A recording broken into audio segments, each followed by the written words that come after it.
নমস্কাৰ মৰমৰ ছাত্ৰ ছাত্ৰীসকল, আমাৰ পঢ়াশালী নামৰ এই ইউটিউব চেনেলটোলৈ তোমালোক সকলোকে স্বাগতম জনাইছোঁ।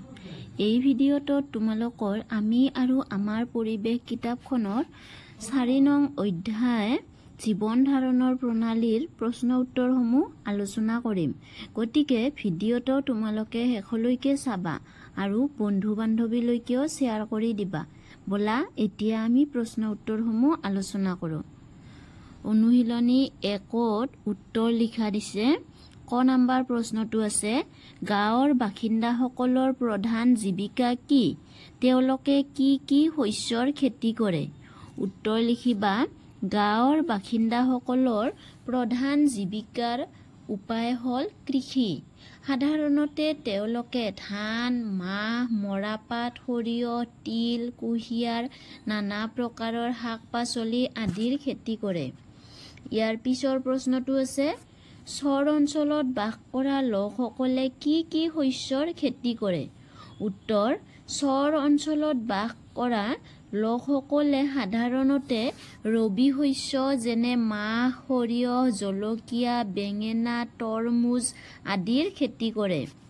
গ নম্বৰ প্ৰশ্নটো আছে, ঝুম খেতি কাক বোলে? এই কৃষি পদ্ধতিৰে কি কি শস্যৰ খেতি কৰা হয়?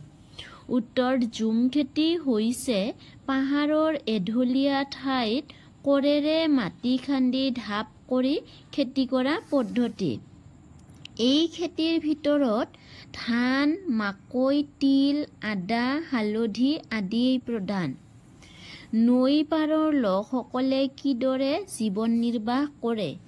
উত্তৰ, নৈৰ পাৰত বসবাস কৰা লোকসকলে কৃষিকাৰ্যৰ লগতে কিছু লোকে মাছ ধৰিও জীৱন নিৰ্বাহ কৰে। ঙ নম্বৰ প্ৰশ্নটো আছে, চাহ বাগিচাৰ শ্ৰমিকসকল কি কি কামৰ লগত জড়িত থাকে?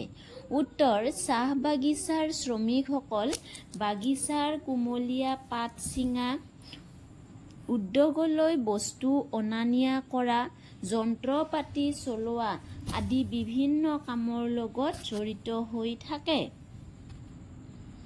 ইয়াৰ পিছত 2 নম্বৰত তোমালোকক ক অংশৰ লগত খ অংশ মিলোৱা দিছে। এইখিনি চাবা। প্ৰাকৃতিক দিশৰ পৰা অসম এখন চহকী ৰাজ্য। অসমৰ ভৈয়াম আৰু পাহাৰ দুয়ো অঞ্চলতে চাহ বাগিচা দেখা যায়। আদিম মানুহে অঘৰী জীৱন যাপন কৰিছিল। চৰ অঞ্চলত বাস কৰা লোকসকলে সাধাৰণতে ৰবি শস্যৰ খেতি কৰে। ইয়াৰ পিছত আছে খালী ঠাই পূৰ কৰা। ক নম্বৰটো আছে, খৰালি কালত পাহাৰীয়া অঞ্চলত পানীৰ অভাৱ হয়। খ নম্বৰ, ভৈয়াম অঞ্চলবোৰ সাধাৰণতে সমতল ভূমি। গ নম্বৰ, পাহাৰ অঞ্চলৰ লোকসকলে সাধাৰণতে ঝুম খেতি কৰে। অসমত পাহাৰ আৰু ভৈয়াম দুয়ো অঞ্চলতে চাহ বাগিচা দেখা যায়। গাঁও অঞ্চলৰ লোকসকলে কুটীৰ শিল্পৰ লগত জড়িত হৈ থাকে।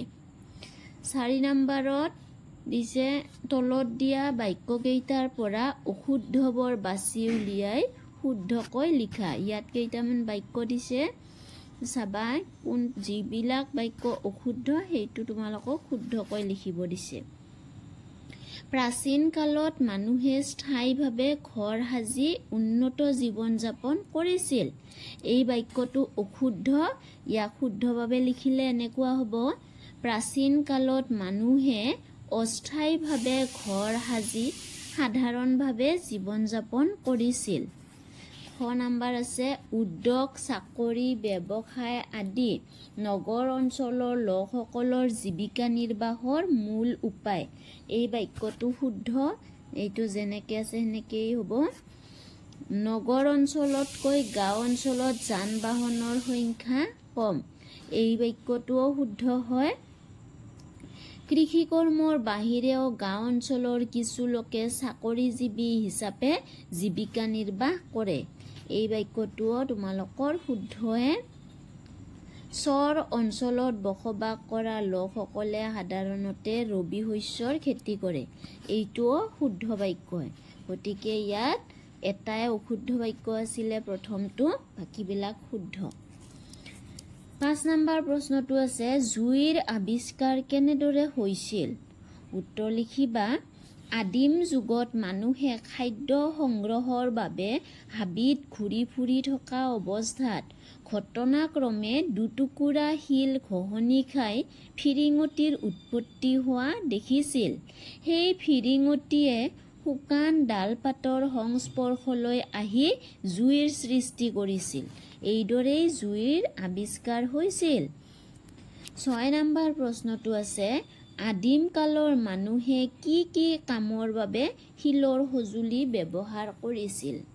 উত্তৰ আদিম কালৰ মানুহে চিকাৰ কৰিবলৈ, খাদ্যবস্তু কাটিবলৈ বা গুৰি কৰিবলৈ, ছবি আঁকিবলৈ আদি বিভিন্ন কামৰ বাবে শিলৰ সঁজুলি ব্যৱহাৰ কৰি। 7 নম্বৰত তোমালোকক দিছে পাৰ্থক্য লিখা। ক নম্বৰটো আছে গাঁও আৰু চহৰ। উত্তৰ গাঁও অঞ্চলৰ লোকসকলৰ প্ৰধান জীৱিকা হৈছে কৃষি, আনহাতে চহৰ অঞ্চলৰ লোকসকলৰ প্ৰধান জীৱিকা হৈছে চাকৰি, ব্যৱসায়, উদ্যোগ প্ৰতিষ্ঠান আদি। ইয়াৰ পিছৰ পাৰ্থক্যটো গাঁও অঞ্চলৰ যাতায়াত ব্যৱস্থা উন্নত নহয়, আনহাতে চহৰ অঞ্চলৰ বাট পথ আহল বহল যাতায়াতৰ বাবে সুচল। খ নম্বৰত দিছে ভৈয়াম আৰু পাহাৰ। উত্তৰ ভৈয়াম অঞ্চলবোৰ সাধাৰণতে সমতল ভূমি, কিন্তু পাহাৰৰ অঞ্চলসমূহ হৈছে ওখ চাপৰ। ভৈয়ামৰ যাতায়াত ব্যৱস্থা সুচল, কিন্তু পাহাৰীয়া অঞ্চলৰ যাতায়াত ব্যৱস্থা ভৈয়ামৰ দৰে সুচল নহয়। মৰমৰ ছাত্ৰ ছাত্ৰীসকল, আজিৰ ভিডিঅ'টো ইয়াতেই শেষ। ধন্যবাদ।